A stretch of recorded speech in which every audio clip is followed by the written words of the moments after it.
കർത്താവായ യേശു ക്രിസ്തുവിൽ എല്ലാവർക്കും ഇന്ന് സ്നേഹവന്ദനത്തെ അറിയിക്കുന്നു. ദൈവവചനം നമ്മൾ കേൾക്കുമ്പോൾ കർത്താവിൻ്റെ വചനം നമ്മുടെ ഹൃദയത്തിൽ അത് വിശ്വാസമായി മാറുകയാണ്. വചനമായി നാം കേൾക്കുന്നു, വിശ്വാസമായി നമ്മുടെ ഹൃദയത്തിൽ മാറുന്നു. വിശ്വാസത്താൽ അത്ഭുതങ്ങളും അടയാളങ്ങളും നമ്മുടെ ജീവിതത്തിൽ സംഭവിക്കും. അങ്ങനെ തിരുവചനം പറയുന്നു. അങ്ങനെയെങ്കിൽ പ്രിയരെ, നമ്മൾ കേൾക്കപ്പെടുന്ന ഓരോ വചനങ്ങളും നമ്മുടെ ഹൃദയത്തിൽ വിശ്വാസമായി തീരുക തന്നെ ചെയ്യും. എന്നാൽ തെറ്റായ വ്യാഖ്യാനങ്ങൾ നമ്മുടെ ജീവിതത്തിൽ തെറ്റായ വഴികളിലേക്കും ദൈവ അനുഗ്രഹങ്ങളെ തടസ്സപ്പെടുത്തുവാൻ കഴിയുന്നതുമായ ഒരു വഴിയിലേക്ക് നമ്മളെ മാറ്റും. നിങ്ങൾ പലപ്പോഴും നിങ്ങളുടെ ജീവിതത്തിൽ ശാപത്തെപ്പറ്റി നിങ്ങൾ കേട്ടിട്ടുള്ള വ്യക്തികളായിരിക്കാം. എന്താണ് ശാപമെന്ന് പറഞ്ഞാൽ, ഒരാളുടെ കുടുംബത്തിൽ ഒരേ വിഷയം തന്നെ, ഒരേ തകർച്ചകൾ തന്നെ, അല്ലെങ്കിൽ ഒരേപോലെ മരണങ്ങൾ ഒരാൾക്ക് വന്നതുപോലെ തന്നെ ഒന്നിലധികം വ്യക്തികളിലേക്ക് വരികയും ഒരാളുടെ ജീവിതത്തിൽ സംഭവിച്ചതുപോലെ തന്നെ ഒന്നിലധികം വ്യക്തികളിലേക്ക് അത് വരികയും കുടുംബത്തിൻ്റെ അകത്ത് ചെയ്യുകയും ചെയ്താൽ അതിൻ്റെ പിന്നിൽ ശാപമുണ്ടെന്നാണ് നമ്മുടെ നാട്ടിലൊക്കെ പൊതുവെ പറയുന്നത്. എന്നാൽ ബൈബിളിൽ പറയുന്നു, കാരണം കൂടാതെ ശാപം വരത്തില്ല. ഇനി കാൽവരി ക്രൂശും ശാപവും തമ്മിൽ എന്തേലും ബന്ധമുണ്ടോ? മാനവജാതിയുടെ ശാപവും കാൽവരി ക്രൂശും തമ്മിൽ വലിയൊരു ബന്ധമുണ്ട്.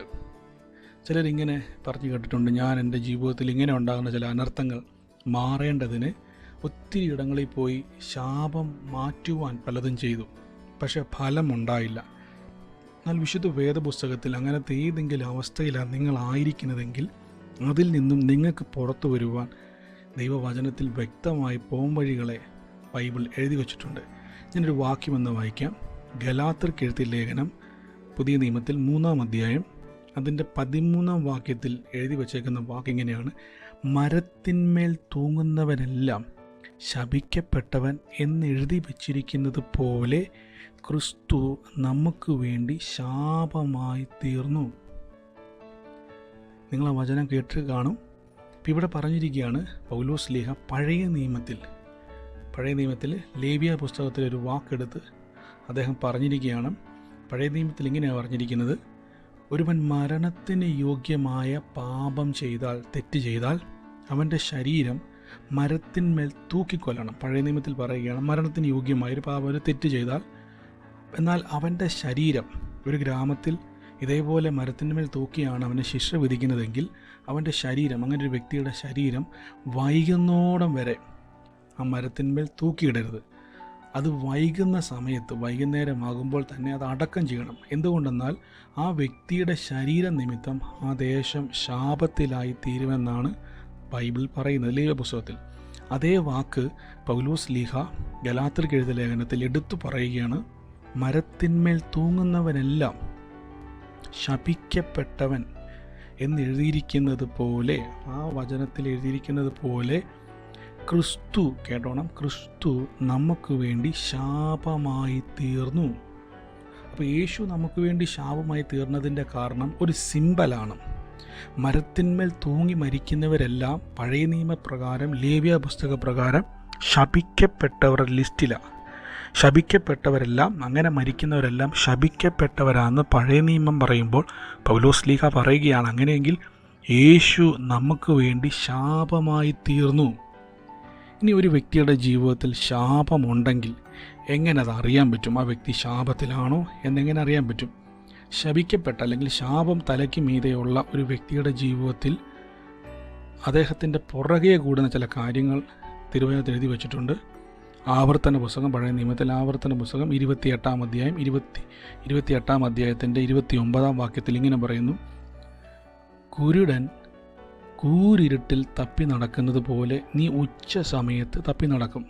നീ പോകുന്നിടത്തെങ്ങും നിനക്ക് ഗുണം വരത്തില്ല. നീ എപ്പോഴും പീഡിതനായിരിക്കും, അപഹാരതനായിരിക്കും, നിന്നെ രക്ഷിപ്പാൻ ആരും ഉണ്ടാകുകയില്ല. അങ്ങനെ ഒത്തിരി കാര്യങ്ങൾ ശാപത്തെപ്പറ്റി പറയുന്ന കൂട്ടത്തിൽ അതിൻ്റെ ആകെത്തുക എന്നോണം 28-ാം അധ്യായത്തിൻ്റെ 29-ാം വാക്യത്തിൽ പറയുകയാണ്: കാഴ്ചയില്ലാത്തൊരു മനുഷ്യൻ അന്ധകാരത്തിൽ എങ്ങനെ നടക്കുമോ അതേപോലെ ഒരു വ്യക്തി നടക്കും. അപ്പം അതിൻ്റെ അർത്ഥം എന്ന് ചോദിച്ചു കഴിഞ്ഞാൽ, എല്ലാം ഉണ്ടെങ്കിൽ അനുഭവിക്കാൻ യോഗമില്ല. എവിടെ തൊട്ടാലും അനുഗ്രഹം ഉണ്ടാകത്തില്ല, എവിടെ ചെന്നാലും ഗുണം വരത്തില്ല, എപ്പോഴും പീഡിതനായിരിക്കും. എവിടെ ചെന്നാലും അദ്ദേഹത്തിൻ്റെ ജീവിതത്തിലൊരു പീഡനത്തിൻ്റെ അവസ്ഥയായിരിക്കും. പീഡിതനും അപഹാരത്തിനും അവനെ രക്ഷിപ്പാൻ ആരും ഉണ്ടാകത്തില്ല. അങ്ങനത്തെ ഒരു അവസ്ഥ. നീ എന്നെ കേൾക്കുന്ന ആരെങ്കിലും അങ്ങനത്തെ ഒരു അവസ്ഥയിലാണ് പോകുന്നതെങ്കിൽ നിങ്ങൾ വേറെ എങ്ങും പോയി പരിഹാരത്തിന് വേണ്ടി ഒരു കർമ്മവും ചെയ്യേണ്ട, ഒരു കാര്യം മാത്രം ചെയ്യുക. ഗലാത്യർ ലേഖനത്തിൽ പറഞ്ഞിരിക്കുന്നു, യേശു നമുക്ക് വേണ്ടി ശാപമായി തീർന്നു. എന്തിനു വേണ്ടി? ഗലാത്യർ എഴുതിയ ലേഖനത്തിൽ പറഞ്ഞിരിക്കുകയാണ്, അബ്രഹാമിൻ്റെ അനുഗ്രഹം 3:14 പറയുന്നു, അബ്രഹാമിൻ്റെ അനുഗ്രഹം ക്രിസ്തുയേശുവിൽ ജാതികൾക്ക് വരേണ്ടതിന്. അപ്പം നമ്മളെ മേലത് വരേണ്ടതിന്, അനുഗ്രഹം വരേണ്ടതിന് ക്രിസ്തു നമുക്ക് വേണ്ടി കുരിശിൽ. അപ്പോൾ കുരിശ് എന്ന് പറയുന്നത് യഹൂദനെയും പഴയ നിയമ വ്യക്തികളെ സംബന്ധിച്ചിടത്തോളം ശാപത്തിൻ്റെ അടയാളമാണ്.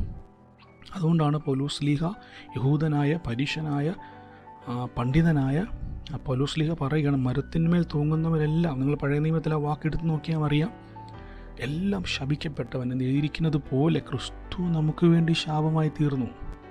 അങ്ങനെയെങ്കിൽ പ്രിയരെ, നമ്മൾ പറയേണ്ട ഒരു കാര്യം, ബൈബിളിൻ്റെ ഒരു തിയറിയുണ്ട്, ചെയ്താൽ അത് ഉണ്ടാകുമെന്നല്ല, കൺഫസ് ചെയ്യണം, നമ്മൾ ഏറ്റു പറയണം. എന്താ ഏറ്റു പറയേണ്ടത്? നമ്മൾ യേശുവിനെ കർത്താവും രക്ഷിതാവുമായി ഏറ്റു പറയുമ്പോഴാണ് നാം രക്ഷിക്കപ്പെടുന്നതെങ്കിൽ, അതേപോലെ തന്നെ യേശു ക്രിസ്തുവിനെ നാം ഏറ്റു പറയണം. യേശു എൻ്റെ ശാപത്തെ, സ്വന്തം ശരീരത്തിൻ്റെ മേൽ കൈവച്ചുകൊണ്ടൊന്ന് പറയാമോ? യേശു എൻ്റെ ശാപത്തെ ഏറ്റെടുത്തതുകൊണ്ട് കർത്താവിൻ്റെ ക്രൂശ് എൻ്റെ ജീവിതത്തിൽ ശാപം മാറിയതിൻ്റെ ഒരു അടയാളമാണ്. കാൽവരി ക്രൂശ് എനിക്കൊരു ആരാധന പാത്രമല്ല, കാൽവരി ക്രൂശ് എനിക്കൊരു ശാപത്തെ മാറ്റി എന്നതിൻ്റെ തെളിവാണ്.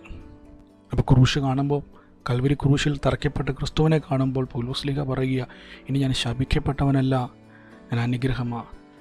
നിങ്ങളിത് ഒന്ന് നിങ്ങളുടെ ജീവിതത്തിലും ചെയ്തു നോക്കിക്കേ. എവിടെയെങ്കിലും നിങ്ങൾക്ക് ഗുണമില്ലാതെ നിങ്ങളിതുപോലെ പീഡിതനോ അപഹാരതനോ നിങ്ങളുടെ കുടുംബത്തിൻ്റെ അകത്ത് ഒന്നിനു പുറകെ ഒന്നായി ഓരോ വിഷയങ്ങൾ വരുന്നുണ്ടെങ്കിൽ ഒന്ന് ഏറ്റു പറ, എൻ്റെ യേശുവേ, കർത്താവേ, ശാപത്തിന് എൻ്റെ കുടുംബത്തിൽ അധികാരമില്ല. യേശു എൻ്റെ ശാപത്തെ ഏറ്റെടുത്തതുകൊണ്ട്, കർത്താവ് എൻ്റെ ശാപത്തെ ക്രൂശിൽ മാറ്റിയതുകൊണ്ട് ഞാനൊരു അനുഗ്രഹം, അബ്രഹാമിൻ്റെ സകല അനുഗ്രഹങ്ങളും എൻ്റെ മേൽ വന്നിരിക്കുക. ഒന്നേറ്റു പറയുമ്പോൾ നിങ്ങളുടെ ജീവിതത്തിൽ അത് സംഭവിക്കുക. ഒന്നേറ്റു പറഞ്ഞ്, കർത്താവ് എൻ്റെ ശാപത്തെ മാറ്റി, ഇനി ഞാൻ അനുഗ്രഹിക്കപ്പെട്ടവനാണ്, ഗുണമുള്ളവനാണ്, എവിടെ ചെന്നാലും അനുഗ്രഹമാണ്. ഒന്ന് പറഞ്ഞാൽ മാത്രം മതി. നിങ്ങളുടെ ജീവിതത്തിൽ ഈ നിമിഷം മുതൽ അത് റിലീസാകുകയാണ്, അത്ഭുതങ്ങളുണ്ടാകുകയാണ്. നമുക്ക് ഒരുമിച്ച് പ്രാർത്ഥിക്കാം. സ്വർഗീയ നല്ല പിതാവേ, ഈ വചനം കേട്ട ഓരോ മക്കളെ അനുഗ്രഹിക്കുന്നവർ ഏറ്റു പറഞ്ഞപ്പോൾ തന്നെ അവരുടെ ജീവിതത്തിൽ ഒന്നിൻ്റെ പുറകെ ഒന്നായി നിൽക്കുന്ന എല്ലാ ശാപങ്ങളും ക്രൂശിൽ അവസാനിച്ചു എന്ന് വിശ്വസിച്ചപ്പോൾ തമ്പുരാനത് മാറ്റിയല്ലോ. ഏറ്റുപറച്ചിലൂടെയാണ് അനുഗ്രഹങ്ങൾ ഉണ്ടാകുന്നത്, കർമ്മമാർഗമല്ല, പ്രവൃത്തിയിലൂടെയല്ല, വിശ്വാസത്താലുള്ള ഏറ്റുപറച്ചിലുകളെ ഞങ്ങളുടെ ജീവിതത്തിൽ അനുഗ്രഹത്തെ കൊണ്ടുവരും. ഓരോ മക്കളെ അനുഗ്രഹിക്കുന്നവർ ആ സാഹചര്യങ്ങൾ യേശുവിൻ്റെ നാമത്തിൽ അനുഗ്രഹത്തിൻ്റെ പാതകളായി തീരട്ടെ. തടസ്സങ്ങൾ മാറിപ്പോട്ടെ. കർത്താവ്, ഇന്ന് പീഡിതനും അപഹാരതനും ഗുണമില്ലാത്തവനും വിധി എഴുതിയ കുടുംബത്തിൻ്റെ അകത്ത് വ്യക്തികൾ സ്വാതന്ത്ര്യം പ്രാപിക്കട്ടെ. നാളുകളായി അവരെ ഫോളോ ചെയ്യുന്ന എല്ലാവിധമാകുന്ന തടസ്സങ്ങളും ശാപങ്ങളും മാറിപ്പോട്ടെ. യേശുവിൻ്റെ അധികാരമുള്ള നാമത്തിൽ തന്നെ ആമേൻ. കർത്താവ് നിങ്ങളെ ഏവരെ അനുഗ്രഹിക്കുമാറാകട്ടെ. തമ്പുരാൻ നമ്മളെ അബ്രഹാമിൻ്റെ അനുഗ്രഹത്താൽ തടസ്സപ്പെട്ട് കിടന്ന യഹൂദന് മാത്രം സ്വന്തമായ അനുഗ്രഹത്തെ ക്രൂശിൽ നമുക്ക് തന്നിരിക്കുക. God bless you. ആമേൻ.